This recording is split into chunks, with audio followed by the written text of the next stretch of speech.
नमस्कार दोस्तों, आज हम बात करेंगे, चर्चा करेंगे सेक्शन 144 144 जिसका टाइटल है न्यूसेंस व आशंकित खतरों के आवश्यक मामलों में निर्देश आदेश देने की शक्ति।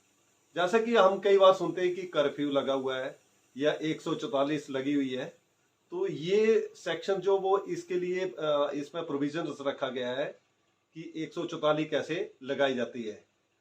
जैसे कि अभी आपने कोरोना काल में देखा होगा कि लोगों को बाहर निकलने के लिए मनाही करने के लिए मना कर दिए गए कि आप इकट्ठे नहीं होंगे। और इसी तरह जैसे JNK वगैरह में जहाँ पे टेररिस्ट एक्टिविटीज होती रहती है, वहाँ टेररिस्ट एक्टिविटीज को रोकने के लिए 144 को सेक्शन 144 को प्रोमुलेट कर दिया जाता है। या सपोज करो कि भारत के प्रधानमंत्री जी वो कहीं आ रहे हैं, वहाँ पे जो प्रिवेंटिव एक्शन लेने के लिए जो ऐसे डेटेंट स्टेप इनिशिएट करने के उद्देश्य से कई बार 144 लगा दी जाती है। या सपोज करो कोई एक व्यक्ति जो है वो कोई ऐसा काम करने जा रहा है जिससे शांति भंग हो सकती है, तो उसमें भी 144 लग सकती है। जैसे कोई व्यक्ति बोलता है कि मैं अपने आप को खत्म कर लूंगा, आत्मदाह कर दूंगा, ये सरकार से कोई मांग मंगवाने के लिए। या लोग हैं वो किसी क्षेत्र के लोग जो वो ऐसी कोई प्रॉब्लम क्रिएट कर सकते हैं, तो इसके मद्देनजर जो वो वहाँ पे प्रोबेबल संभावना है कि जहाँ से ब्रीच ऑफ पीस हो सकती है, वहाँ पे 144 जो वो सेक्शन लगाई जाती है। तो इसके इंग्रेडिएंट्स अगर आपको मैं एक ट्रिक के माध्यम से भी इसको बड़ी आसानी से लर्न कराऊंगा। तो सबसे पहले अगर हम उपधारा 144 की उपधारा 1 में दें, तो डिस्ट्रिक्ट मजिस्ट्रेट, कोई डिस्ट्रिक्ट मजिस्ट्रेट या उपमंडल मजिस्ट्रेट या ऐसा कोई कार्यपालक मजिस्ट्रेट जिसको राज्य सरकार द्वारा साधारण या विशेष आदेश द्वारा सशक्त किया गया है, उसकी राय में ये जरूरी है कि कोई न्यूसेंस या जो कोई खतरा, आशंकित खतरा है, उसका निवारण करना जरूरी है, उसका समाधान उपचार करना जरूरी है। तो वो ऐसे कोई निर्देश, लिखित में निर्देश जारी कर सकते हैं, ऐसा आदेश प्रोमुलेट कर सकते हैं 144 के अंतर। और उस आदेश की जो सर्विस की जाएगी, तामील शब्द जो बोलते हैं, वो सेक्शन 134 के अनुसार की जाएगी।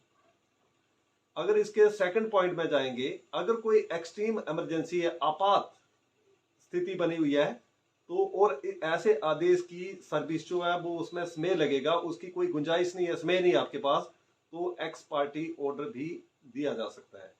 अब तीसरे पॉइंट में प्रश्न पैदा होता है कि ये जो आपने नोटिफिकेशन जारी की 144 की, ये प्रोमुलेट कहाँ रहेगी, इसका इफेक्ट कहाँ रहेगा।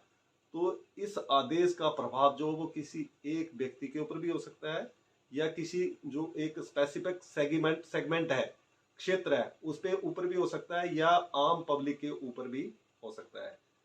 इसके उपधारा 4 में बताया गया कि अगर ऐसा आदेश लागू किया गया तो इस आदेश की अवधि कैसे रहेगी, ये इनफोर्स जो वो कितने समय तक रहेगा।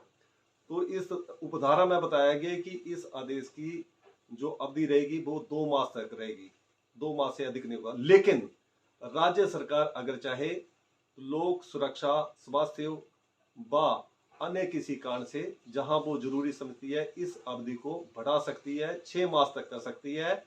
यानी कि ये 6 मास जो स्टार्ट होंगे वो 2 मास की समाप्ति के बाद होंगे, यानी कि ये टोटल अवधि हो जाएगी 8 मास की।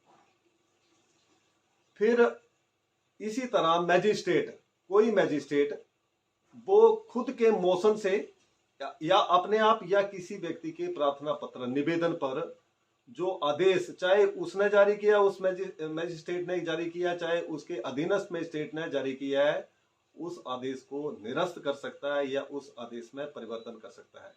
इसी तरह राज्य सरकार उपधारा 4 के अंतर्गत उसने कोई अगर उसकी में बढ़ोतरी की है, तो वो खुद के मोशन पर या किसी व्यक्ति के निवेदन पर उस आदेश को निरस्त कर सकती है या परिवर्तन कर सकती है।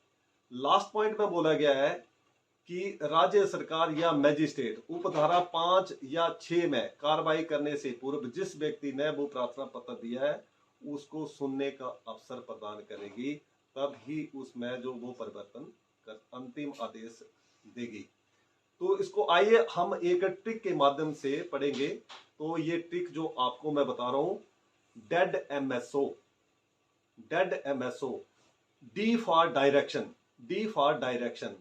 अब ये आप डायरेक्शन में आप क्या लिखेंगे, कौन डायरेक्शन जारी करेगा, क्यों जारी करेगा और किस व्यक्ति को जारी करेगा, तो इसमें आप एक्सप्लेन करेंगे डीएम साहब, एसडीएम साहब या कोई ऐसा एग्जीक्यूटिव मजिस्ट्रेट जिसको राज्य सरकार द्वारा जो वो पावर डेलीगेट की गई है, वो इस स्थिति में जहां पे उसको लगता है कि किसी समस्या का निवारण करना जरूरी है, वो आशंकित खतरा हो सकता है, न्यूसेंस है, उसको हटाना जरूरी है, तो वो डायरेक्शन जारी करेगी लिखित में और उसकी सर्विस की जाएगी 134 सेक्शन में।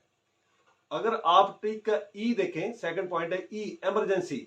अगर कोई इमरजेंसी ऐसी आपात स्थिति बनी हुई है तो उस स्थिति में एक्स पार्टी जो वो ऑर्डर फ्लैश कर दिया जाएगा। फिर ए से एरिया, ये आदेश किस एरिया में, इसका रेडियस क्या रहेगा, इसका प्रभाव क्या रहेगा, तो ये ऑर्डर जो है वो किसी एक व्यक्ति विशेष पर, बहुत सारे व्यक्तियों के ऊपर या किसी क्षेत्र या आम जनमानस के ऊपर प्रभावी हो सकता है। डी से ड्यूरेशन, ड्यूरेशन कितनी रहेगी, 2 मास तक रहेगी, सरकार जो वो उसको 6 मास आगे बढ़ा सकती है। और एम से मैजिस्ट्रेट, मैजिस्ट्रेट खुद के मोशन पर या किसी व्यक्ति के निवेदन पर उस आदेश को निरस्त कर सकता है या उसमें परिवर्तन कर सकता है।